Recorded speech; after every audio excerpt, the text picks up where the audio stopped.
याद है आप लोगों को कि क्या है नेशनल फाइलेरिया कंट्रोल प्रोग्राम? कितने राज्यों में या कितने स्टेट्स में ये आमतौर पर ये फैला हुआ है? 18 राज्य और केंद्र शासित 18 राज्य, 18 राज्यों में या 18 स्टेट जो हैं उनमें ये आमतौर पर फैला हुआ देखा गया है, जिसमें कि सबसे कॉमन जो है वो 7 राज्यों को बताया गया है, जिसमें कि यूपी, बिहार, आंध्र प्रदेश, उड़ीसा, तमिलनाडु, केरला, गुजरात तक जो है ये सबसे ज्यादा सीमित है। ठीक है, ये प्रोग्राम कब शुरू किया गया था? नेक्स्ट क्वेश्चन इसमें आता है कि ये प्रोग्राम कब शुरू किया गया था। तो ईयर याद है आप लोगों को कि किस ईयर में इस प्रोग्राम को स्टार्ट किया गया था, नेशनल फाइलेरिया कंट्रोल प्रोग्राम? जी, 1945 में शुरू किया गया था और इसको फैलाकर रूरल अर्बन एरिया से इसको फैलाकर अब ग्रामीण क्षेत्रों में भी इसको स्प्रेड कर दिया गया था। रूरल एरियाज में इसको स्प्रेड कर दिया गया था। किस ईयर में? 1994 में इसको स्प्रेड कर दिया गया था। ठीक है, इसका जो मेन उद्देश्य था, जो मेन ऑब्जेक्टिव या एम हम बोल सकते हैं कि इस प्रोग्राम को, नेशनल फाइलेरिया नियंत्रण प्रोग्राम को रन करने के पीछे का जो मेन उद्देश्य या एम जो था गवर्नमेंट का, वो ये था कि जहां पर सर्वे नहीं किया गया, जिन एरियाओं में सर्वे नहीं हुआ था, जहां पर ये फैल रहा था और लोग गवर्नमेंट को एक्नॉलेजमेंट नहीं थी कि इस एरिया में या इस राज्य में भी ये जो है वो फैल रहा है, तो गैर सर्वेक्षण वाले क्षेत्रों में समस्या कम करना, मतलब जो अनसर्वे वाले जो एरिया थे, अनस्क्रीन्ड एरिया जो थे, जितने भी अनस्क्रीन्ड स्टेट्स थे, उन राज्यों को स्कैन करके, सर्वे करके वहां पर इसके इन्फेक्शन को जो है वो कम करने का मेन ऑब्जेक्टिव जो था इस प्रोग्राम का, वो इतना था कि जहां पर भी ये फैल रहा है और गवर्नमेंट को एक्नॉलेज नहीं थी या गवर्नमेंट को उस एरिया में सर्वे नहीं हो पाया था, उन सर्वे करके उन एरियाज को भी उन्होंने इन्वॉल्व किया। सक्सेना जी म्यूट करें। उन एरियाज को भी इन्होंने इन्वॉल्व किया और वहां पर इसके इन्फेक्शंस को कंट्रोल करने की कोशिश जो है इस प्रोग्राम के थ्रू किया गया। ठीक है, नेक्स्ट जो आता है 4th नंबर का जो है जापानी एन्सेफेलाइटिस नियंत्रण प्रोग्राम या जापानीज एन्सेफेलाइटिस कंट्रोल प्रोग्राम। ये नेक्स्ट प्रोग्राम जो गवर्नमेंट ने रन करा। अच्छा, गवर्नमेंट वही प्रोग्राम रन करती है जिनका इन्फेक्शन बहुत मेजर, मैक्सिमम सिटीज को जब इन्वॉल्व करने लग जाता है, मैक्सिमम स्टेट्स का जब इन्वॉल्वमेंट होने लगता है उस इन्फेक्शन की वजह से और मैक्सिमम नंबर ऑफ पीपल जब अफेक्ट होना स्टार्ट हो जाते हैं, तो गवर्नमेंट जो है उनको कंट्रोल करने के लिए ऐसे प्रोग्राम जो है वो बनाती है और उनको रन करने के लिए एक टीम भी एलोकेट करती है पर्टिकुलर एरिया में। ठीक है, तो यहाँ पर जापानीज एन्सेफेलाइटिस जो है वो बहुत कॉमन जो है था, वो स्प्रेड हो रहा था, उसके लिए उन्होंने कंट्रोल प्रोग्राम जो है वो स्टार्ट किया। ये एक जूनोटिक रोग है। किसी ने मुझसे जूनोटिक के बारे में पूछा था बहुत पहले, शायद आप लोगों ने कम्युनिटी मेडिसिन में जूनोटिक डिसीजेस के बारे में पढ़ा होगा। पढ़ा है आप लोगों ने? नहीं मैम, नहीं पढ़ा है। तो जूनोटिक जो डिसीजेस होती हैं वो डिसीजेस होती हैं जो कि ट्रांसमिट होती हैं एनिमल से ह्यूमन बीइंग को। ठीक है, मतलब एनिमल इन्फेक्टेड था और उस एनिमल से वो ह्यूमन बीइंग में जब ट्रांसमिट होती है तो हम उसको बोलते हैं जूनोटिक रोग या जूनोटिक डिसीज। ये 2 मार्क्स में शॉर्ट नोट में आप लोगों को आ सकता है कि जूनोटिक डिसीज किससे फैलती है। तो ये जो है ट्रांसमिट होती है एनिमल से ह्यूमन बीइंग में, मतलब जो इसका कैरियर जो होता है, किसके अंदर इसका होस्टिंग का काम कौन कर रहा है? एनिमल कैरी कर रहा है और इसको कैरी फॉरवर्ड ये करता है ह्यूमन बीइंग को। तो ये डिसीजेस जो है वो कहलाती हैं जूनोटिक रोग या जूनोटिक डिसीजेस। ठीक है, ये किससे फैलता है? तो ये क्यूलेक्स मच्छर जो होता है उससे ये इन्फेक्शन जो है वो फैलता है। ये रोग की सूचना जो है किस वर्ष में, किस ईयर में इस डिसीज जो है, ये इन्फेक्शन के बारे में एक्नॉलेजमेंट होना स्टार्ट हुआ लोगों को या गवर्नमेंट को पता होना स्टार्ट हुआ, तो वो था 1978 में। 26 स्टेट जो थे या राज्य जो थे या केंद्र शासित प्रदेशों में जो है इनके केसेस जो है वो देखने को हमें मिलना स्टार्ट हुआ है। उसके बाद जो है केवल 15 जो राज्य थे जिसमें इसको नियमित रूप से इसकी रिपोर्टिंग की गई, सिर्फ 15 राज्यों में। 26 राज्यों में हमें इसके बारे में पता चला कि 26 राज्यों में इसका इन्फेक्शन जो है वो फैल रहा है। उनमें से मात्र 15 स्टेट जो ऐसे थे जो कि नियमित रूप से इसके ऊपर ऑब्जर्वेशन कर रहे थे, इसके बारे में डेटा जो है वो कलेक्ट कर रहे थे और उनकी रिपोर्ट जो मिल रही थी उसमें से सिर्फ जो भारत में इसके बारे में जिसके पता चला कि इससे मृत्यु दर कितनी हो रही है, जो 15 स्टेट्स में सर्वे के बाद जो पता चला, तो अप्रोक्सीमेटली 35% जो थे यहाँ पर 35% जो थे यहाँ पे डेथ रेट जो है मृत्यु दर एंसेफेलाइटिस की वजह से, जापानीज एंसेफेलाइटिस की वजह से वो नोट डाउन होना स्टार्ट हुए थे। 35% डेथ रेट यहाँ पर मिलना शुरू हुआ था एंसेफेलाइटिस की वजह से 15 स्टेट्स के सर्वे के बेसिस पर। अफेक्ट तो 26 स्टेट्स हो रहे थे, लेकिन सिर्फ 15 स्टेट्स में ही इसके बारे में प्रॉपर ऑब्जर्वेशन और कंटिन्यूअस एनालिसिस जो है वो किया गया, जिसके हिसाब से मृत्यु दर जो है इस इन्फेक्शन की वजह से वो 35% जो है वो हमें देखने को मिला। ठीक है, जिससे जब हमें ये पता चला कि 2015 स्टेट्स में जब इसके बारे में सर्वे किया गया तो आमतौर पर इसकी शुरुआती जो पहचान हुई थी वो अस्पताल में या हॉस्पिटल्स में इमीडिएट रेफरल जो है उनको करना स्टार्ट कर दिया। 15 स्टेट्स ने जब सर्वे किया तो ऑब्जर्वेशन में देखा कि एंसेफेलाइटिस के केसेस जो है वो बहुत बढ़ रहे हैं, तो उन्होंने जैसे ही एक सिम्टम भी किसी पेशेंट में मिल रहा है तो विदाउट वेस्टिंग अ टाइम उसको इमीडिएटली जो है वो हॉस्पिटल में रेफर करके उसको प्रॉपर से प्रॉपर ट्रीटमेंट जो है वो देना स्टार्ट कर दिया गया वहां पर, जिससे कि डेथ रेट जो है उसको कंट्रोल किया जा सके और पेशेंट की डेथ जो है वो ना हो सके। ये जो है वो यहाँ पे इसका मेन ऑब्जेक्टिव जो था वो रखा गया और नर्सिंग देखभाल जो है यहाँ पर उन पेशेंट्स को देना स्टार्ट किया। ठीक है, तो आमतौर पे अगर देखा जाए पूरे वर्ल्ड वाइडली हम देखें इसको या इंडिया में अगर हम देखें कि कितने लोग जो थे इससे पीड़ित हो रहे थे, कुल संख्या अगर हम देखें कि कितने लोग इससे अफेक्टेड हो रहे थे, तो पूरी पॉपुलेशन के 160 मिलियन जो लोग थे, 160 मिलियन जो थे वो अप्रोक्सीमेटली जापानीज एंसेफेलाइटिस से सफर कर रहे थे।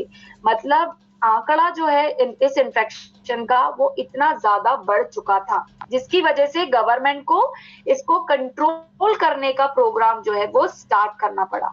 अब इसको प्रोग्राम को स्टार्ट करने के लिए गवर्नमेंट ने nursing homes, PHC centres, community health centres, इनमें अपनी टीम जो है वो एलोकेट करना स्टार्ट करी, जिसको उन्होंने नाम दिया टास्क फोर्स का। एक टास्क फोर्स या एक टीम फोर्स जो थी वो बनाना स्टार्ट करी और उनको जो है गठन करने के बाद, उस टीम का गठन करने के बाद उन्होंने गठन करना मतलब कि फॉर्म करने के बाद उन्होंने उन्हें एजुकेट किया। समय समय पर उनसे आंकड़े लिए गए कि अभी कितना नियंत्रण हो रहा है, कितना कंट्रोल्ड है अभी इन्फेक्शन, और उनकी समीक्षा जो है वो उनसे लेना स्टार्ट करी। मतलब समरी जो है उनसे ली कि ओवरऑल अगर हम 15 डेज की समरी देखें कि 15 दिनों में जो इन्फेक्शन का रेट था वो अब कितना रिड्यूस हुआ है, इंप्रूवमेंट लेवल कितना आया है और पेशेंट कितने जल्दी रिकवर अप होकर वापस जा रहे हैं और डेथ रेट कितना रिड्यूस हुआ। ये पूरा डेटा जो है उन्होंने उस टास्क फोर्स से या टीम वर्क जो थी वहां पर एलोकेट की गई सेंटर्स पर, उनसे लेना जो है वो स्टार्ट किया और उसे ऑब्जर्वेशन में रखा गया और फिर बाद में ये देखा गया कि बहुत हद तक जो है चीजें कंट्रोल अप होना स्टार्ट हो गई। अब नेक्स्ट पॉइंट जो इसमें आता है जापानीज एंसेफेलाइटिस कंट्रोल प्रोग्राम में, वो ये है कि इसका मेन ऑब्जेक्टिव क्या था। Prem Singh ji, national health programmes हम लोग पढ़ रहे हैं, आप शायद पहले नहीं ज्वाइन करे होंगे। नेशनल हेल्थ प्रोग्राम्स हम लोग पढ़ रहे हैं कि गवर्नमेंट ने जो नेशनल हेल्थ प्रोग्राम जो है वो रन किए गए, किस ईयर में आया, किस उद्देश्य के साथ ये नेशनल प्रोग्राम जो है वो रन स्टार्ट किया गया, वो सारी चीजें हम यहाँ पे पढ़ रहे हैं। ठीक है, मेन ऑब्जेक्टिव क्या था यहाँ पे? मेडिकल और नर्सिंग स्टाफ को प्रशिक्षित करना, मतलब एजुकेट करना, किसके माध्यम से? पीएचसी सेंटर्स, सीएचओ या सीएचसी सेंटर्स जो होते हैं या हॉस्पिटल्स जो होते हैं उसके थ्रू नर्सिंग स्टाफ को प्रॉपरली एजुकेट करना। पहले उनको हम अवेयर करवाएंगे कि ये इन्फेक्शन के लक्षण किस तरीके के होते हैं, और उसके बाद जो है उनको, जब वो एक्नॉलेजेबल हो जाएंगे, नॉलेजेबल हो जाएंगे, एजुकेट हो जाएंगे, तो वो डायग्नोसिस प्रॉपर करके पेशेंट को इमीडिएटली रिफर अगर करना है या किस तरीके का उनको ट्रीटमेंट रिक्वायर्ड है, वो जो है वो डिसाइड करके उनको रेफर अप कर सकते हैं। ठीक है। नेक्स्ट इसमें पॉइंट है कि वेक्टर नियंत्रण उपाय मुख्यतः इसमें क्या करना चाहिए वेक्टर को कंट्रोल करने, क्योंकि ये मच्छर से फैल रहा है, वेक्टर बॉर्न डिसीजेस में आ रहा है ये, तो हम इसके लिए क्या उपाय कर सकते हैं, प्रिवेंटिव मेजर्स हम क्या ले सकते हैं? तो कम्युनिटी मेडिसिन का मेन ऑब्जेक्टिव होता है प्रिवेंशन। अगर आप प्रिवेंटिव मेजर्स लेके चलते हैं इनिशियल स्टेज से ही, तो इन्फेक्शन रेट जो है वो ऑटोमेटिकली कम होना स्टार्ट हो जाता है। ठीक है। तो यहाँ पर आप प्रिवेंटिव मेजर्स क्या क्या ले सकते हैं? तो पहला आता है, जहां पे भी आपको पता है कि आमतौर पर जहां पर मच्छर उत्पन्न होते हैं, तो वहां पर आपको क्या करने की जरूरत है? तो जहां पे भी इन्फेक्शंस आपको दिख रहे हैं, मच्छर ज्यादा दिख रहे हैं, क्यूलेक्स मॉस्किटो की वजह से ये फैल रहा है, तो वहां पर आपको धुआं जरूरी है वहां पे करें हम। जहां पे भी पशुपालन हो रहा है वहां पे मच्छर हो जाते हैं, ह्यूमिडिटी की वजह से गोबर हो गया और वेस्ट प्रोडक्ट्स जो होते हैं, यूरिनल प्रोडक्ट्स जो होते हैं, उनकी वजह से वहां पे मच्छर जो है उत्पन्न होना स्टार्ट हो जाते हैं। तो वहां पर आप धुआं जो है वो करें, या दवाओं का जो है छिड़काव वहां पे करवाया जाए, जिससे कि लार्वा जो डेवलप हो रहे हैं उनको इमीडिएटली जो है वो डिस्ट्रॉय, या उनको इमीडिएटली जो है उनको ग्रोथ जो है उनकी वहां पे स्टॉप हो जाए और वो मर जाए, जिससे कि वहां पे मच्छर उत्पन्न ना हो सके। तो लार्वा जो डेवलप हो रहे हैं, जो मॉस्किटो ऑलरेडी वहां पे प्रेजेंट है, उनको हमें वहां पर डिस्ट्रॉय करना जरूरी है, जिससे कि ये इन्फेक्शन और स्प्रेड ना हो। जिस वेक्टर की वजह से फैल रहा है उसको हमने जब कंट्रोल कर दिया, तो ये इन्फेक्शन कैरी फॉरवर्ड नहीं हो पाएगा। जैसे मलेरिया और डेंगू होता है, दोनों भी मच्छरों से फैलता है, तो उसके लिए रोकथाम या प्रिवेंटिव मेजर्स जो है वो गवर्नमेंट एडवर्टाइजमेंट के थ्रू बताती है। जैसे जहां पे भी साफ पानी इकट्ठा हो रहा है उसे इकट्ठे ना होने दें, फुल स्लीव्स के कपड़े पहन के रहें, रात में मच्छरदानी का प्रयोग करें, मॉस्किटो रिपेलेंट क्रीम्स जो होती हैं उनका इस्तेमाल करें, डार्क कलर के कपड़े ना पहने जिससे कि मच्छर उससे अट्रैक्ट ना हो, लाइट कलर के कपड़े पहने। तो ये कुछ प्रिवेंटिव मेजर्स में हैं, वो बताए जाते हैं जिससे कि आपको मलेरिया और डेंगू जो है वो प्रिवेंट कर सकते हैं। अब क्यूलेक्स मच्छर जो है वो आमतौर पर कहाँ पर स्प्रेड हो रहा है? एनिमल के थ्रू ये ट्रांसमिट हो सकता है ह्यूमन बीइंग को। तो वहां पर आपको, जहाँ पे पशुपालन हो रहा है, वहां पर आपको उनका प्रिवेंशन करना, लार्वा को डेथ ड्राई करवाने के लिए कुछ पेस्टिसाइड का स्प्रे करवाना जरूरी है। ठीक है। नेक्स्ट आता है, नेक्स्ट प्रोग्राम है इसमें 5th नंबर का, डेंगू और डेंगू रक्त स्रावी बुखार, मतलब dengue and dengue haemorrhagic fever. ठीक है। डेंगू हेमरेजिक फीवर जो होता है, कोई बताएगा डेंगू क्या होता है, इसमें क्या प्रॉब्लम जाती है? डेंगू कम हो जाती है मैम इसको हड्डी तोड़ बुखार कहा जाता है, इसमें जोड़ ज्यादा प्रभावित होती है। पेशेंट को हाई क्वालिटी का फीवर रहता है प्रॉपर मात्रा में, और आरबीसी भी टूटते हैं और प्लेटलेट डाउन होने लगता है। मैम इसमें जॉइंट पेन कैसे हो, किस वजह से हो जाता है? ठीक है। सबको पता है कि डेंगू फीवर जो है वो हाई ग्रेड फीवर इसमें रहता है, और जब अगर कंट्रोलेबल स्टेज में ना रहे तो ये हेमरेजिक स्टेज जो है वो डेवलप करना स्टार्ट कर देती है, क्योंकि हेमरेज के पीछे का रीजन ये है कि प्लेटलेट काउंट जो है वो ड्रॉप होना स्टार्ट हो जाते हैं, प्लेटलेट का लेवल जो है वो गिरना स्टार्ट हो जाता है। और प्लेटलेट का काम क्या है? प्लेटलेट्स का लेवल जब ड्रॉप होता है तो वहां पर ये खून के थक्के जो है, ये ब्लीडिंग होना जो है वो स्टार्ट हो जाएगी। तो जगह जगह पे खून के चकत्ते जो है वो स्किन पे देखने को मिलने लग जाते हैं, तो उसे हम बोलते हैं हेमरेजिक फीवर का नाम दे देते हैं। ठीक है। तो ये डेंगू फीवर किससे फैलता है, किसी को पता है? जी मैम, मादा एडिस एडिस इजिप्टाई के काटने की वजह से ये डेंगू फीवर जो है वो फैलना स्टार्ट होता है। ठीक है, dengue virus serotype 1, 2, 3 and 4 types जो है वो बताए गए हैं और इसका डिटेलिंग जो है आपको कम्युनिटी मेडिसिन में बहुत अच्छे से दिया गया है कि डेंगू फीवर क्या होता है, उसमें बताया गया।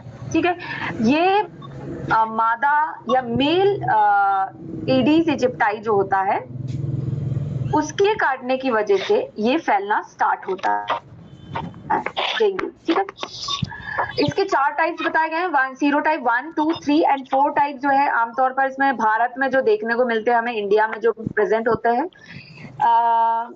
सबसे ज्यादा एडिस इजिप्टाई जो है होम स्प्रे, घरेलू जो स्थान जो होते हैं या हम बोले घरों में जो है वो देखने को मिलते हैं, जैसे कि आसपास जो इकट्ठा कचरा हो गया है या जहाँ पे साफ पानी इकट्ठा है, जैसे प्लांटेशन जहाँ पे होता है तो प्लांट के नीचे हम ट्रे रखते हैं, उन ट्रेओं में कई बार जो है पानी, साफ पानी जो है वो इकट्ठा हो जाता है और उसकी वजह से इन्फेक्शन होना स्टार्ट हो जाता है। तो ये बहुत कॉमनली स्प्रेडिंग इन्फेक्शन है क्योंकि ये साफ पानी में ही ये मॉस्किटो जो है वो डेवलप होता है, ग्रो करता है। ठीक है, तो इसका जो प्रजनन जो है वो साफ पानी में ही होता है तथा शहरी एवं ग्रामीण क्षेत्रों में ही पाया जाता है। ये कहाँ पे पाया जाएगा? ऐसा नहीं है कि सिर्फ रूरल एरियाज में ही मिलेगा, तो ये urban as well as rural areas जो होते हैं वो देखने को हमें मिलते हैं। जैसे घरों के ऊपर जो पानी नगर निगम का नल जाने के लिए जो टंकी स्टोरेज, वाटर स्टोरेज टैंक्स जो होते हैं वो अगर प्रॉपर्ली साफ नहीं किया गया है, खुला रह गया है, तो वहां पर ही मच्छर जो है वो उत्पन्न होना स्टार्ट हो जाते हैं। घरों के ऊपर छज्जों पे जो टायर्स या कुछ ऐसे मटेरियल जो है वो रख देते हैं, घर का जो कबाड़ होता है उसमें अगर साफ पानी इकट्ठा हो गया तो उनमें जो है मच्छर एडिस इजिप्टाई जो है, ये डेंगू का जो मॉस्किटो होता है वो ग्रो अप करना स्टार्ट कर देता है। ठीक है, तो ये वेक्टर जो है आमतौर पर हर घर में जो है वहां पर ये ग्रो होता है। तो इसके लिए भी गवर्नमेंट ने जो है एडवर्टाइजिंग जो है वो खूब करते हैं, जगह जगह पर टीवीज में, रेडियोज में एडवर्टाइज करते हैं कि जहां पर भी साफ पानी इकट्ठा होने के आसार हैं, जैसे मटके के नीचे हम ट्रे रखते हैं कि पानी गिर रहा है तो वो उस ट्रे में गिरे, तो वो ट्रे में भी कई बार जो है वो ग्रो करना स्टार्ट कर जाते हैं ये मच्छर। तो वहां पर भी आपको समय समय पे उसको खाली करना, सुखाना, धूप दिखाना बहुत ज्यादा जरूरी होता है। तो ये क्लियर वाटर में या क्लीन वाटर जो होता है उनमें ही ये ग्रो करते हैं। डेंगू कंट्रोल प्रोग्राम जो है इसका मेन उद्देश्य क्या था? सबसे पहला तो रोग और प्रकोप की निगरानी करना, ऑब्जर्वेशन में रखना रोग का, डिसीज को, और उससे रिलेटेड जो इफेक्ट जो बॉडी पे देखने को हमें मिल रहे हैं उसको हमें ऑब्जर्वेशन में रखना कि क्या क्या सिम्टम जो है लोगों में आ रहे हैं, और उसको ऑब्जर्व करने के बाद इमीडिएटली देखने के बाद वेट एंड वॉच नहीं करना है। उसको इमीडिएटली अगर आपको लगता है कि हॉस्पिटल में रेफर अप करके उसको एडमिट करवाने की रिक्वायरमेंट है तो इमीडिएटली उन्हें रोकथाम जो है वो प्रोवाइड करवाया जाए, जिससे कि स्टेज जो है वो सीवियर ना हो सके, कंट्रोल लेवल में ही रहे। ठीक है, ये जो मेन उद्देश्य जो था डेंगू हेमरेजिक प्रोग्राम का, कंट्रोल प्रोग्राम का, वो ये था क्योंकि ये आमतौर पर हर घर में साफ पानी इकट्ठा होता है। अर्बन और रूरल एरियाज दोनों में ही ये इक्वली स्प्रेड होने वाला इन्फेक्शन है। तो वहां पर लोगों को एजुकेट करना कि इससे ये कैसे फैलता है, किन पानी में इसके मच्छर जो है वो पनपते हैं या ग्रो होते हैं, और इसके क्या लक्षण आते हैं। अगर बहुत तेज फीवर आ रहा है, प्लेटलेट काउंट जो है, ठंड के बुखार आ रहा है, सिर में बहुत ज्यादा दर्द हो रहा है, हाथ पैरों में बहुत ज्यादा पीड़ा हो रही है, टेम्परेचर 99 नहीं 101, 102, 103 जिसे हम बोलते हैं हाइपर पायरेक्सिया की स्टेज में अगर व्यक्ति जा रहा है, ब्लीडिंग दिखना स्टार्ट हो रही है, जैसे गम से ब्लीडिंग होना स्टार्ट हो रही है, पेशेंट अगर खुजाल रहा है तो वहां पे हेमरेजिक स्पॉट बनना स्टार्ट हो रहे हैं, तो उसे सामान्य फीवर ना समझते हुए इमीडिएटली पीएचसी सेंटर्स जो है या जो भी रेफरल सेंटर्स जो रूरल एरियाज में बने हुए हैं वहां पर उनको इमीडिएटली सेंड किया जाए, और भेजने के बाद उन्हें तुरंत जो है वो रोकथाम प्रोवाइड की जाए, जिससे कि डेथ रेट को हम रिड्यूस कर सके। ये मेन ऑब्जेक्टिव जो था गवर्नमेंट का अभी भी चल रहा है कि डेंगू जो है उसको फैलने से बचाया जा सके। ठीक है, नेक्स्ट है इसमें दूसरी जो प्रॉब्लम जो इंडिया में सबसे आम तौर पे देखने को मिलती है वो है बहरापन, डीफनेस। तो गवर्नमेंट ने इसको भी देखते हुए national programme for prevention and control of deafness start किया। राष्ट्रीय बधिरता निवारण व नियंत्रण कार्यक्रम, ठीक है, deafness prevention and control programme. बहरापन कितना ज्यादा बढ़ गया है कोई बताएगा? आज की डेट में तो और एक्सिस में बढ़ गया लोगों को। रीजन कोई बताएगा क्यों इतना ज्यादा बहरापन बढ़ रहा है? डीफनेस बधिरता क्यों बढ़ रही है लोगों में? एयरपोर्ट से ज्यादा हो रहा है, साउंड पोल्यूशन ज्यादा हो रहा है। कान में एयरफोन ज्यादा लगाने से भी हो रहा है। यस, ईयरफोन हेडफोन का सबसे ज्यादा लंबे समय तक इस्तेमाल करते रहना, तो उसकी वजह से प्रॉब्लम ये भी जा रही है। सुनने की जो क्षमता है लोगों की वो पुअर होती जा रही है, और एक समय ऐसा आ रहा है कि ईयर ड्रम कंप्लीटली डैमेज हो जा रहे हैं, और जिसकी वजह से पेशेंट जो है, व्यक्ति जो है वो बहरा हो जा रहा है, डीफनेस जो है वो उनमें होना स्टार्ट हो रही है। तो न्यू जनरेशन में जो प्रॉब्लम आ रही है या अभी आमतौर पे हमें देखने को मिल रही है वो है कि हेडफोन ईयरफोन एक्सेस में यूज करना, रात में सोते समय कान में लगा लिया और सो गए और वो चल रहा है कान में। तो ये सारी चीजें जो है वो आईज और ईयर्स दोनों को डैमेज कर रहे हैं, जिसकी वजह से इसका लेवल जो है आज की डेट में, इसका रेशियो जो है डिफनेस का बहुत ज्यादा बढ़ गया। लोगों का बोलने का टोन जो है वो चेंज हो गया, क्योंकि हेडफोन लगाने की वजह से व्यक्ति कितनी हाई पिच में बात कर रहा है उसको अवेयरनेस नहीं होती है कि आसपास के व्यक्ति जो है वो भी डिस्टर्ब हो रहे हैं। तो एक तरीके से साउंड पॉल्यूशन वो खुद भी क्रिएट कर रहा है और अपने ईयर भी जो है वो डैमेज करना स्टार्ट कर रहा है। तो आज की डेट में अगर हम देखें कि बहरापन जो है मनुष्यों में सबसे सामान्य जो है, उनकी जो सुनने की जो क्षमता होती है, जो शक्ति होती है, जब वो क्षीण होना स्टार्ट हो जाती है, डिमिनिश होना जब स्टार्ट हो जाती है, हियरिंग कैपेसिटी जब उनकी डिमिनिश होना स्टार्ट हो जाती है, तो उस कंडीशन को कंट्रोल अप करने के लिए अगर जब ग्रेजुअली वो कम होना स्टार्ट हो रही है सुनने की क्षमता, और वहीं पर उसको हमने डायग्नोस कर लिया कि हियरिंग कैपेबिलिटी उसकी रिड्यूस हो रही है, खत्म नहीं हुई है, कम हो रही है, तो और उसको हमने प्रिवेंटिव मेजर्स पे उसको ट्रीटमेंट देना स्टार्ट कर दिया, कॉज रूल आउट करके, तो उसकी हियरिंग प्रॉब्लम जो है वो सॉल्व हो सकती है, वो डीफनेस में नहीं जाएगा। ठीक है, तो यहाँ पर उस चीज को देखते हुए सरकार ने ये प्रोग्राम जो है वो स्टार्ट करवाया। कई बार जो है व्यक्ति जब कंप्लीटली बधिर हो जाता है, डीफनेस हो जाती है, उसके चलते एक तरीके का ये विकलांगपन आ जाता है जब, तो उसके चलते व्यक्ति में जो है अवसाद का मतलब होता है डिप्रेशन। अवसाद का मतलब डिप्रेशन होता है? यस मैडम, यस है ना?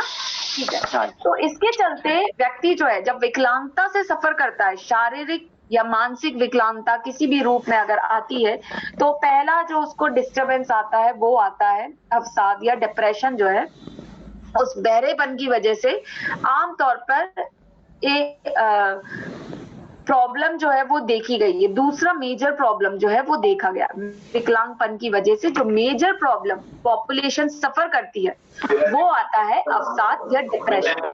तो पहला प्रॉब्लम जो था वो था डीफनेस से जब, या विकलांगता बधिरनेस से जब व्यक्ति सफर करता है, सुन नहीं पा रहा है, समझ नहीं पा रहा है, तो दूसरी प्रॉब्लम जो वो फेस करता है, जो पॉपुलेशन फेस करती है, वो होता है डिप्रेशन।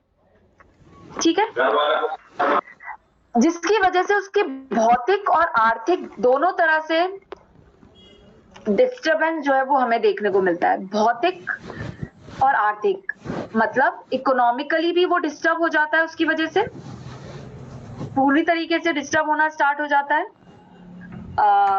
उसकी सोशल लाइफ जो है वो भी डिस्टर्ब होना स्टार्ट हो जाती है, फैमिली लाइफ जो है वो भी डिस्टर्ब होती है, और साथ में जो उसकी ऑक्यूपेशनल या हम बोले जो वर्किंग लाइफ होती है उसकी, वो भी डिस्टर्ब हो जाती है, जिसकी वजह से कहीं ना कहीं क्षति उसके दिमाग पर या मानसिक रूप से उसको एक आघात पहुंचता है और व्यक्ति जो है वो डिप्रेशन से ग्रस्त हो जाता है।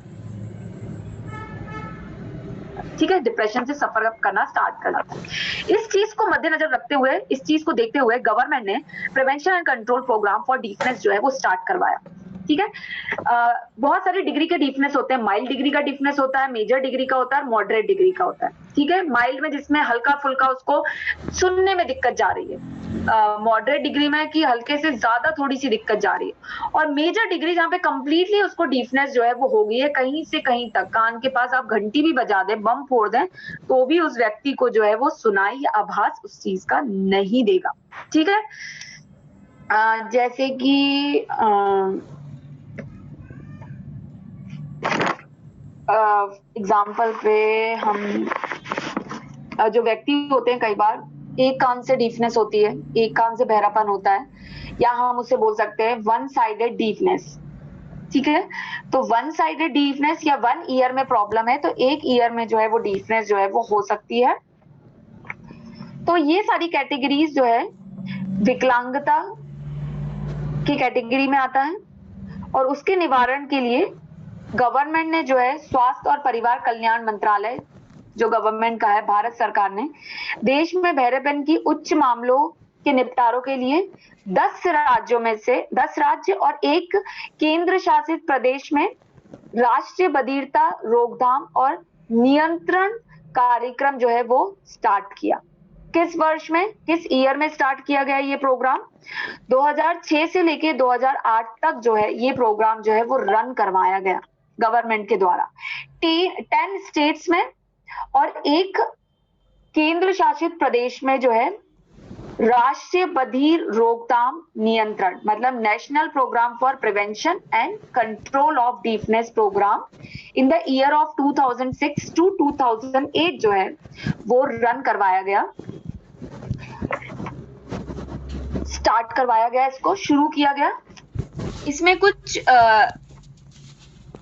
11वीं पंचवर्षीय योजना है गवर्नमेंट की, कुछ पंचवर्षीय, 7 वर्षीय, 8 वर्षीय कुछ ऐसी प्रोग्राम जो हैं, योजनाएं जो हैं वो चलती हैं, जिसमें कि ये 11वीं पंचवर्षीय योजना थी। मतलब और भी प्रोग्राम से उनमें से ये 11वीं प्रोग्राम था जो कि 5 साल के लिए जो वो स्टार्ट किया गया था, रन किया गया था, और 100% जो है केंद्र प्रायोजित योजना थी ये, मतलब सेंटर रिलेटेड ये प्रोग्राम था जिसको ये स्टार्ट किया गया, सेंट्रल गवर्नमेंट के द्वारा इसको रन अप किया गया।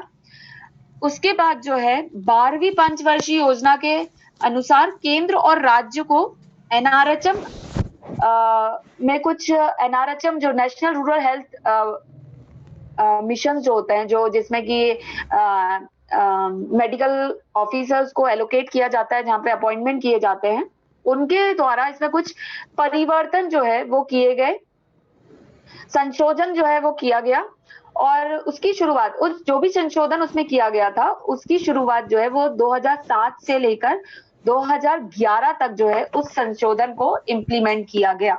ठीक है, ये 5 वर्षीय प्रोग्राम था जो कि स्टार्टिंग में कब शुरू किया गया इसकी शुरुआत 2006 से लेकर 2008 में स्टार्ट हुई।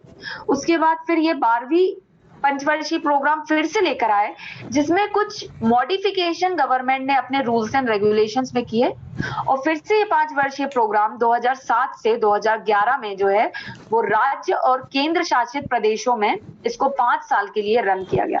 ठीक है, स्टेट और सेंट्रल के द्वारा इसको रन अप करवाया गया, और इस कार्यक्रम के विस्तार में जो राज्य थे के जो क्षेत्र थे, अप्रोक्सीमेटली 192 जो जिले थे उनको यहाँ पर इन्वॉल्व किया गया। तो 192 जिले जो थे यहाँ पर, इनको इन्वॉल्व किया गया। उसके बाद जो है मार्च वर्ष के मतलब मार्च ईयर 2017 तक सभी राज्यों और केंद्र शासित प्रदेशों को कवर अप कर लिया गया 2017 में।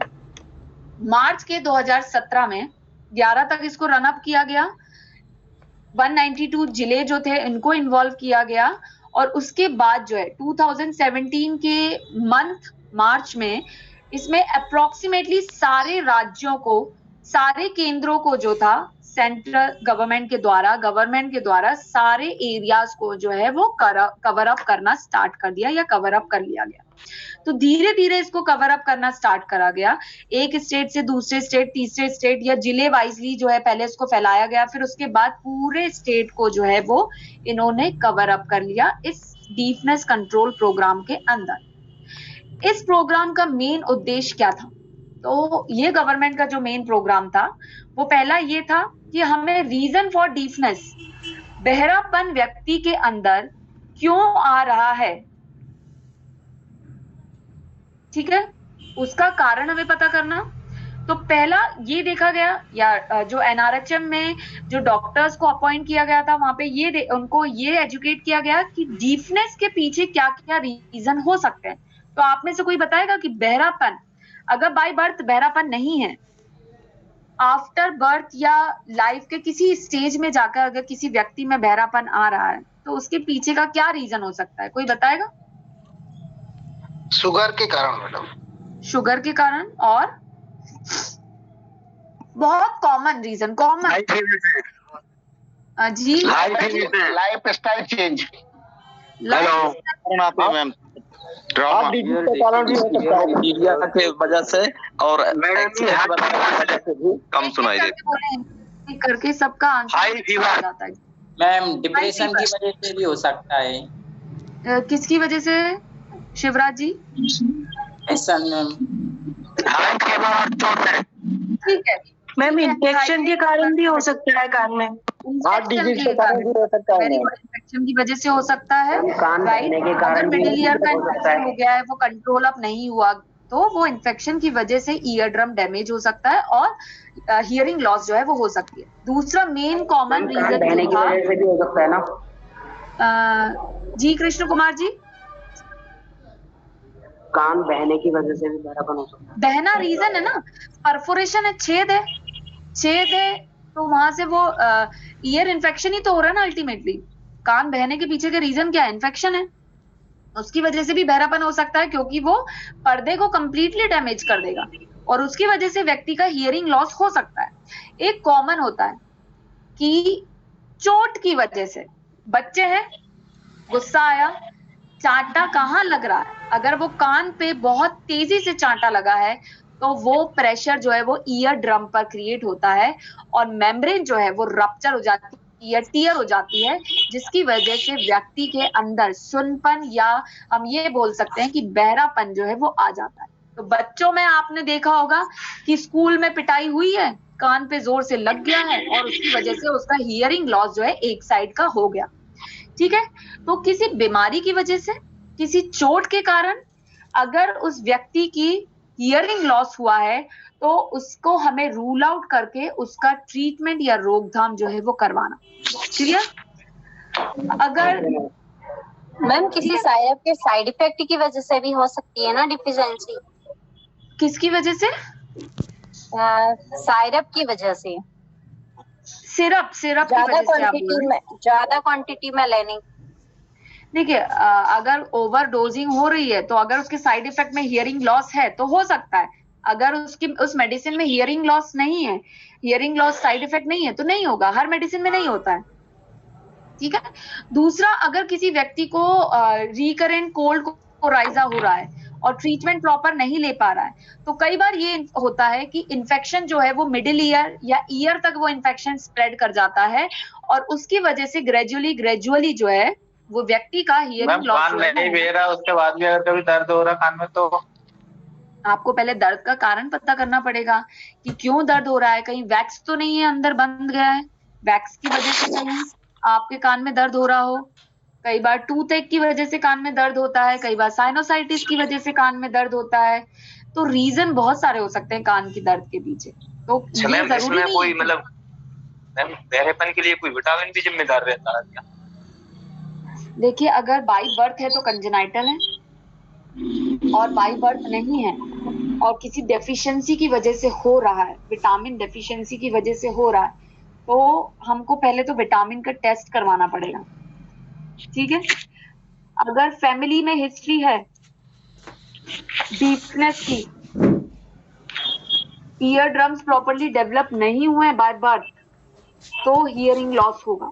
अगर मैकेनिकल इंजरी हुई है, जैसे कई लोगों की आदत होती है कान खोदने की अननेसेसरली, बस आदत है कि कान खोद रहे हैं, उसके कान खोदने की वजह से प्रेशर कहीं ना कहीं ईयर ड्रम पे पड़ता है और वो ईयर ड्रम एक समय के बाद वो डैमेज हो जाता है। दूसरा, कई बार लोग ईयरबड यूज करते हैं कान को साफ करने के लिए, और आप लोगों को पता होगा कि कान के अंदर बारीक बारीक हेयर होते हैं। वो हेयर का काम क्या होता है? क्या काम होता है उस हेयर का, बताइए? डस्ट को रोकना। डस्ट को रोकना, गुड, डस्ट को रोकने का काम है। और वैक्स का क्या काम है? मैम अंदर जाके इन्फेक्शन न फैलाना और भारी कोई भी कीटाणु अंदर न जा सके। बिल्कुल सही बात है। अब आप क्या करते हैं, डॉक्टर भी मना करते हैं कि आपको ईयरबड से जो है वैक्स को क्लीन नहीं करना है, क्योंकि जो हनी कलर का जो वैक्स होता है वो कंप्लीटली नॉर्मल होता है, और अगर वो हार्ड होके ब्लैक हो गया है तो उसकी वजह से भी कान कई बार बंद हो जाते हैं और लोगों को सुनाई नहीं देता है। तो अगर आप क्लीन वैक्स को ही साफ करते रहेंगे तो आपको हियरिंग प्रॉब्लम हो सकती है। और अगर आपके हेयर फॉलिकल्स जो होते हैं या हेयर ग्रोथ जो होती है वो भी डैमेज हो गया तो इन्फेक्शन तो डायरेक्टली जो है वो आपके कान के अंदर चला जाएगा, ठीक है? डस्ट पार्टिकल डायरेक्टली कान के अंदर जाएगा और वो डिपॉजिट होना स्टार्ट हो जाएगा और वो इन्फेक्शन जो है वो करवाना स्टार्ट कर देगा वहां पर। तो इसीलिए हम कहते हैं बार बार कान को जो है खोदना नहीं चाहिए। ईयर ड्रम जो है वो डैमेज होने के चांसेस बढ़ जाते हैं, इंजरी होने के चांसेस बढ़ जाते हैं, ठीक है? तो ये सबसे पहले आपको करवाना जरूरी है। अगर कोई बहरापन वाला व्यक्ति है तो उसको ईयर रिलेटेड कोई प्रॉब्लम तो नहीं स्टार्ट हुई थी, सबसे पहले उसको पहले पहचानना। जैसे कि फॉर एग्जांपल कॉमन सी प्रॉब्लम होती है कि वैक्स जो है वो कान के अंदर बहुत जमा हो गया है और वो खुद से ही उसका निवारण करते जा रहे हैं बिना डॉक्टर को कंसल्ट करे बिना। कई बार लोगों की आदत होती है ईयरबड भी नहीं ले रहे हैं, वो पिन जो है वो कान के अंदर घुमा ली। आप देखिए मैकेनिकल इंजरी खुद ही से ही कर रहे हैं, ड्रम को खुद ही डैमेज कर रहा है, तो हियरिंग लॉस तो होना ऑब्वियस सी बात है, ठीक है? नेक्स्ट है कि बहरापन से पीड़ित सभी आयु वर्गों के व्यक्तियों का चिकित्सा रूप से पुनरावास करना, ठीक है? उसको रिवाइव करवाना आपको। किसी भी एज ग्रुप का है, ओल्ड एज हो चाहे वो व्यक्ति यंग एज का हो या बॉर्न बेबी भी क्यों ना हो, अगर उसको हियरिंग रिलेटेड प्रॉब्लम है, बहरापन से रिलेटेड कोई भी प्रॉब्लम आ रही है तो इमीडिएटली उसको डायग्नोस करके आपको प्रॉपर हियरिंग सेंटर्स जो होते हैं वहां पर भेजना है, जिससे कि हियरिंग डायग्नोसिस जो है करवा सके। कि व्यक्ति, कई बार व्यक्ति बहुत ऊंचा सुनने का आदी हो जाता है और धीमी आवाज जो है वो सुन नहीं पाता है। तो हियरिंग ऑडिटरी जब टेस्ट करवाया जाता है तो उसमें वेवलेंथ हमें पता चल जाती है, जो आप लोगों ने शायद पढ़ा होगा फिजियोलॉजी में कि ऑडिटरी टेस्ट जो है, हियरिंग टेस्ट जो करवाते हैं उसमें वेवलेंथ पता चलती है कि व्यक्ति जो है वो कितना वॉल्यूम ऑफ स्पीच जो है वो सुन सकता है, ठीक है? तो कुछ ये चीजें हैं जो करवाना जरूरी है। ये मेन उद्देश्य जो है गवर्नमेंट का था बहरापन को कंट्रोल करने के लिए। उसके बाद है कि बहरापन वाले व्यक्ति के लिए पुनरावास कार्यक्रम की निरंतरता के लिए मौजूदा अंतर क्षेत्रीय संयोजनों को संशोधन करना, कंटिन्यूअसली उसको चलवाना, ऑब्जर्वेशन में लेना, फीडबैक लेना सामने वाले व्यक्ति का जरूरी है।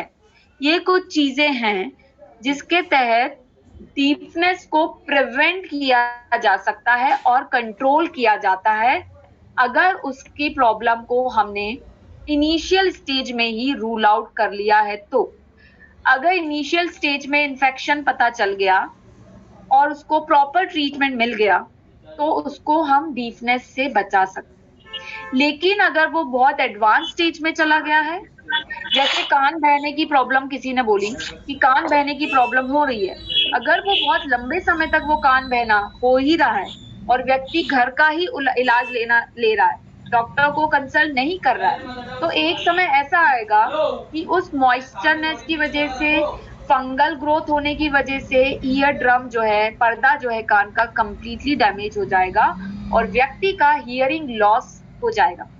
व्यक्ति बधिर हो जाएगा या हम बोले बहरापन का शिकार जो है वो बन जाएगा। तो कभी भी कोई भी तकलीफ, अगर दर्द भी है तो वो एक लक्षण है कि अंदर कोई तो प्रॉब्लम है जिसकी वजह से दर्द हो रहा है। इमीडिएटली अपने ENT के डॉक्टर को कंसल्ट करें, नियर बाय PHC सेंटर्स जो होते हैं वहां पे डॉक्टर्स को कंसल्ट करें, उनको पेशेंट को वहां पे रेफर अप करें जिससे कि प्रॉपर ENT चेकअप जो है वो उनका हो सके और रूल आउट हो सके कि प्रॉब्लम कहाँ जा रही है। तो जैसे ही कॉज पता चलेगा वैसे ही उसका ट्रीटमेंट जो है वो किया जा सकता है। ठीक है, कोई क्वेश्चन किसी का? जी मैम, पुनर्वास को समझाइए मैम प्लीज। पुनर्वास पहले तो ये बताइए, हाँ कौन पूछ रहा है ये? जी मैम, योगेंद्र चौहान जी, योगेंद्र चौहान जी। पुनर्वास का मतलब हिंदी में, इसको इंग्लिश में अगर बताएं तो कोई बताएगा पुनर्वास का मीनिंग? रिहैबिलिटेशन मैम, आवाज नहीं आ रही है।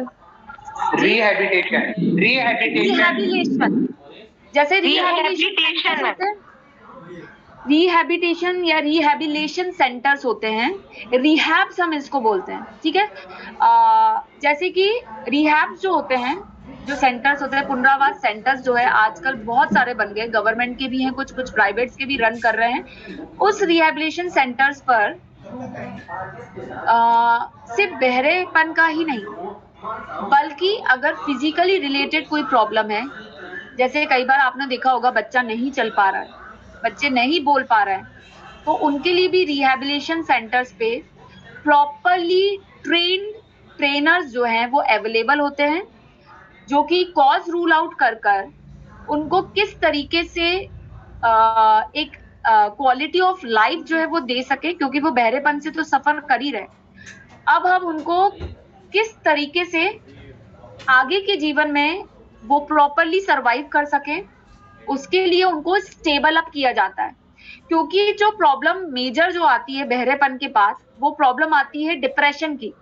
व्यक्ति सारे चीजों के लिए हाथ खड़ा कर देता है, क्योंकि उसका ये मानना होता है कि अब तो वो सुन नहीं सकता, तो वो कुछ नहीं कर सकता है। तो यहाँ पर रिहैबिलिटेशन सेंटर्स जो होते हैं वो उनको तैयार करते हैं कि आगे जीवन में आने वाली चुनौतियां या जीवन में किस तरीके से वो अपनी चीजों के लिए सरवाइव कर सके, अपनी चीजों को परफॉर्म कर सके। जैसे फॉर एग्जांपल उनको लिपसिंग सिखाई जाती है कि लिपसिंग से वो कैसे समझ सकते हैं कि सामने वाला व्यक्ति जो है वो क्या बोल रहा है, या राइटिंग से उनको, अगर अनएजुकेटेड है तो उनको राइटिंग सिखाई जाएगी। ठीक है, अगर बहुत ज्यादा प्रॉब्लम नहीं है तो उनको हियरिंग एड के थ्रू उनको समझाया जाएगा, एजुकेट किया जाएगा कि हियरिंग एड को किस तरीके से इस्तेमाल करना है। तो ये रिहैबिलिटेशन सेंटर का काम होता है कि आपको प्रिपेयर। श्वेता जी आप प्लीज म्यूट कर लें। ठीक है, रिहैबिलिटेशन सेंटर का मेन उद्देश्य यही होता है कि वो आपको रेडी करते हैं, जो आपके अंदर लेक्यूना है, जो आपके अंदर की जो कमी है, उसको ओवरकम करवाकर आपको आगे सर्वाइवल के लिए तैयार करते हैं। ठीक है योगेश जी? जी ma'am, ji ma'am. But ma'am मैंने पुनर्वास के बारे में ऐसा सुना था कि जैसे बाढ़ आ गया या फिर कोई आपातकाल स्थिति आ गई और वो सामान्य हो गई, उसके बाद में जो जनजीवन, जो सामान्य जनजीवन को पुनः बसाया जाता है, उसे पुनर्वास कहा जाता है, ऐसा मैंने सुना था मैडम। नहीं मैम, एक्चुअली ये क्वेश्चन भी आया हुआ है हमारे एग्जाम पेपर में, आपने भी अलग बताया, सर ने भी इस बारे में बताया था, तो हमें थोड़ा कंफ्यूजन है। क्या क्वेश्चन है? ये पुनर्वास का। पुनर्वास क्या होता है? पुनर्वास क्या होता है? तो देखिए, मैं जिस टॉपिक से रिलेटेड पढ़ा रही हूँ वो पुनर्वास सेंटर के बारे में, रिहैबिलिटेशन सेंटर्स के बारे में बता रहे हैं। ठीक है, अब ये किस सब्जेक्ट में आपको क्वेश्चन आया है? किस सब्जेक्ट के पेपर में ये क्वेश्चन पूछा गया है? Basic health care. किसमें?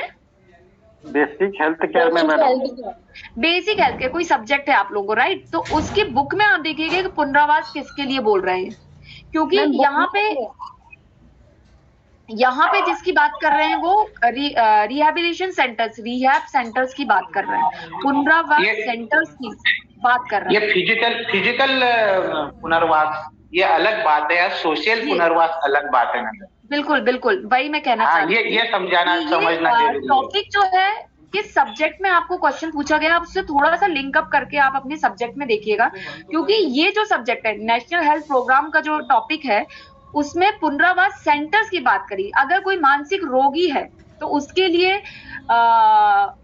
वहां पर पुनर्वास सेंटर्स अलग होते हैं जहां पर उनको उस तरीके से डील किया जाता है। रिहैबिलिटेशन सेंटर्स होते हैं, डिप्रेशन वाले व्यक्ति के लिए सेंटर्स होते हैं जिसे हम रिहैबिलिटेशन सेंटर या पुनर्वास सेंटर्स के नाम से जाना जाता है। ठीक है, तो क्वेश्चन आपको किस सब्जेक्ट में पूछा गया है, बिल्कुल कंफ्यूजन वाली बात ही नहीं है इसमें। जिस सब्जेक्ट से रिलेटेड पूछा गया है उस सब्जेक्ट में आपको देखना पड़ेगा। यहाँ पर जो क्वेश्चन पूछा जा रहा है वो आपको पुनर्वास सेंटर, रिहैबिलिटेशन सेंटर की जो योजनाओं के तहत जो गवर्नमेंट ने सेंटर्स बनाए हैं, अब बहरेपन के लिए पुनर्वास सेंटर क्या कर सकता है, उनको किस तरीके से, बहरापन हो गया अब आगे वो कैसे सरवाइव करेंगे, तो उनको हमें स्टैब्लिश करवाना है कि वो आगे कैसे अपनी लाइफ को स्मूथली जी सकते हैं, अपनी क्वालिटी ऑफ लाइफ को किस तरीके से इंप्रूव कर सकते हैं। ये मेन उद्देश्य जो है पुनर्वास सेंटर का होता है। ठीक है, जैसे कोई फिजिकली हैंडीकैप है, एक हाथ नहीं उठ रहा है, लकवा वाले सेंटर पेशेंट होते हैं, उनके लिए रिहैबिलिटेशन सेंटर्स होते हैं, पुनर्वास केंद्र होते हैं। ठीक है, तो ये कुछ सेंटर्स होते हैं। तो बेहतर होगा जिस सब्जेक्ट से रिलेटेड क्वेश्चन आया पुनर्वास, वो आपको वहां पर उस बुक में ही आपको आंसर मिलेगा। ठीक है, यहाँ पे नेशनल प्रोग्राम में पुनर्वास सेंटर्स के बारे में बताया गया। मैम मेरा भी क्वेश्चन था। हेलो, जी बोले। मैम एक बच्चा है, मतलब 3 साल के समथिंग हमारे गांव पे, बट वो है ना बचपन से ये बोलता भी नहीं और सुनता भी नहीं है। और उनके जो पेरेंट्स उन्होंने बताया था जब 6 या 7 मंथ का था तब उसने है ना केरोसिन जो आता ना, वो केरोसिन कुछ अधिक मात्रा में पी लिया था। ओहो, तो ये तो केरोसिन पॉइजनिंग का साइड इफेक्ट है ना। तो मैम इसका कोई ट्रीटमेंट वगैरह हो सकता है क्या? देखिए पहले तो ये है कि उसके बाद उन्होंने क्या ऑडिटरी टेस्ट करवाया है बच्चे का? जी हॉस्पिटल में दिखवाया था, उन्होंने कहा है, बट सब दूर बोले दिखवा लिया है, इसका कोई मतलब सॉल्यूशन नहीं मिल पा रहा है। नहीं, अगर 3 साल के बच्चे ने केरोसिन का कंजप्शन अगर बहुत ज्यादा कर लिया है और उसके साइड इफेक्ट, क्योंकि केरोसिन पॉइजनिंग होती है जिसके साइड इफेक्ट में ऑर्गेनिक डैमेज होना स्टार्ट हो जाता है, और 3 साल का बच्चा एक बहुत छोटा बच्चा है। ठीक है, तो यहाँ पर पहले तो बोलता भी नहीं है ना, वो उससे पहले बोलता था? बोलता भी नहीं है, नहीं बोलता। 3 साल का अभी हुआ, बट जब उन्होंने पिया था ना तब वो 6 या 7 मंथ का था। घुटने जिसको बोलते हैं, घुटने चलता है ना बेबी, उस कंडीशन में पिया था उसने। अब वो 3-4 साल का होगा, बट अभी तक भी मतलब बोल नहीं पाता है, वो नहीं सुन पाता है और चल भी नहीं पाता। तो बेहतर ये होगा कि वो न्यूरोलॉजिस्ट को दिखाएं इस चीज के लिए। हियरिंग टेस्ट के लिए वो ही आपको एडवाइस कर पाएंगे, क्योंकि एक बैरा टेस्ट होता है जिसमें कि बच्चे का हियरिंग टेस्ट करवाया जाता है कि बच्चा कितना सुन पा रहा है, फ्रीक्वेंसी हैवी या कंप्लीट लॉसेस में। ठीक है, बैरा टेस्ट एक टेस्ट होता है जो कि ऑडिटरी रिलेटेड टेस्ट है, वो करवाया जाएगा, और एक न्यूरोलॉजिस्ट के थ्रू ही रेफर अप कराया जाएगा। अगर वो बच्चा नहीं भी बोल पा रहा है तो फिर उसके लिए रिहैबिलिटेशन सेंटर्स पर स्पीच थेरेपी जो है, क्योंकि कई बार बच्चों का टंग टाई होता है, कई बार बच्चों का टंग मूवमेंट जो है वो नहीं कर पा रहे हैं, कई बार और कुछ ऐसे ब्रेन रिलेटेड डेवलपमेंटल डिसऑर्डर्स होते हैं, न्यूरोलॉजिकल डिसऑर्डर होते हैं, जिसके तहत बच्चा जो है वो बोल नहीं पाता। ठीक है, कभी कभी बच्चे को आईसीयू में रखने से भी ईयर डिफिशिएंसी हो जाती है। होते हैं neonatal care, pre term babies जो है उनमें कई बार ये केसेस देखने को मिलते हैं कि कंजेनाइटल या हम बोलें कि डेवलपमेंटल डिसऑर्डर्स जो है उनके अंदर आ जाते हैं। हेलो, अगर किसी का कोई क्वेश्चन है जो रिलेटेड क्वेश्चन है कि एक सर्वे में पाया गया है कि अपन ब्लूटूथ और ये ईयरफोन का यूज करें तो मोबाइल के रेडिएशन से बच सकते हैं, तो दिस इज ट्रू मैम? देखिए ब्लू लाइट स्क्रीन से जो लाइट आती है मोबाइल के, वो आती है ब्लू लाइट, और ब्लू लाइट जो है वो डैमेजेबल है आईज के लिए और स्किन के लिए, इसीलिए कहा जाता है कि रात में कम से कम इस्तेमाल करें। दूसरा जो सर्वे ये आया था ईयर के लिए, ये ईयर के लिए मैं बता रही हूँ, मैं आपके क्वेश्चन पे ही आ रही हूँ। ईयर के लिए अब देखिए, आपने जो बोला है कि ये सर्वे बिल्कुल आया था और ये सही है कि आप ब्लूटूथ डिवाइस का इस्तेमाल कर सकते हैं, पर आपने कई बार देखा होगा कि व्यक्ति ईयरबड ब्लूटूथ 24/7 कान में लगा ही हुआ है। उसका इस्तेमाल सिर्फ कॉल को उठाने के लिए नहीं कर रहा है, वो गाना भी सुन रहा है उसी में, सारी चीजें कर रहा है। ब्लूटूथ का इस्तेमाल आपने कॉल रिसीव किया और कॉल को रिसीव करने के बाद डिस्कनेक्ट करने के बाद उस ब्लूटूथ को हटाकर आप अपने पॉकेट में रख लें, तब आपका ईयर डैमेज नहीं होगा। ये सर्वे बोलता है, ना कि वो ये बोल रहा है कि आपने ईयरबड लगा लिया कान में, ब्लूटूथ डिवाइस लगा लिया और आप उसी से 24/7 उसका इस्तेमाल कर रहे हैं, वॉल्यूम भी हाई है, आपका हियरिंग प्रॉब्लम आएगा ही। बेस्ट सॉल्यूशन इज, जब आपको इस्तेमाल नहीं करना है आप अपने पॉकेट में रख लें उसको निकाल कर, जिससे कि आपके ईयर जो है वो सराउंडिंग साउंड के लिए अवेयर रहे कि कितने पिच से आसपास से आवाजें आ रही हैं, क्योंकि आप जब ईयरबड या ब्लूटूथ डिवाइस अपने कान में फिट करते हैं आप सराउंडिंग से डिस्कनेक्ट हो जाते हैं, आसपास की आवाज से डिस्कनेक्ट हो जाते हैं। राइट और रॉन्ग? सही बात है कि गलत बात है? सही है, सही है, सही है मैम, सही बात है। ठीक है, तो क्या होता है, आपकी सेंसिटिविटी चली जाती है, बिल्कुल आवाज साइड से बहुत तेज आ रही है, बहुत धीरे आ रही है, आपका बिल्कुल सेंसिटिविटी जो है आपकी ईयर की वो लॉस हो जाती है। तो इसीलिए कहा जाता है अगर आप ब्लूटूथ भी इस्तेमाल करें, कॉल रिसीव करें और इमीडिएटली उसको पॉकेट में आप रख लें, ठीक है, इससे आपका ईयर जो है वो डैमेज नहीं होगा। क्लियर? मेरा टाइम अब यहीं पर समाप्त होता है। कल हम पढ़ेंगे school health program, next program यहाँ पर हम पढ़ना स्टार्ट करेंगे कल, तो आप लोग थोड़ा सा रीड अप करके रखिएगा इसको, ठीक है? मैम बता दीजिए कल का कौन सा प्रोग्राम रहेगा मैम?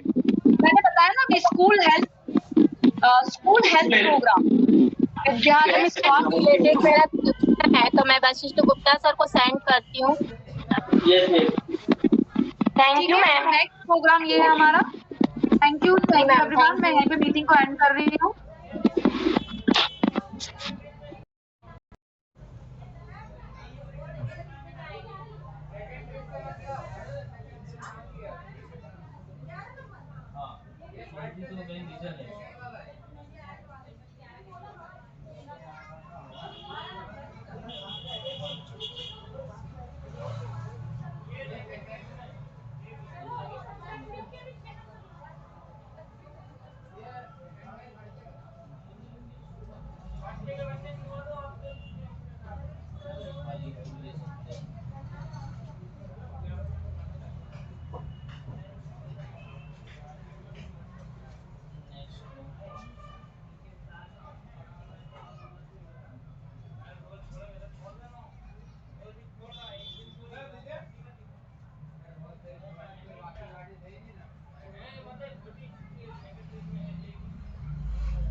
हाँ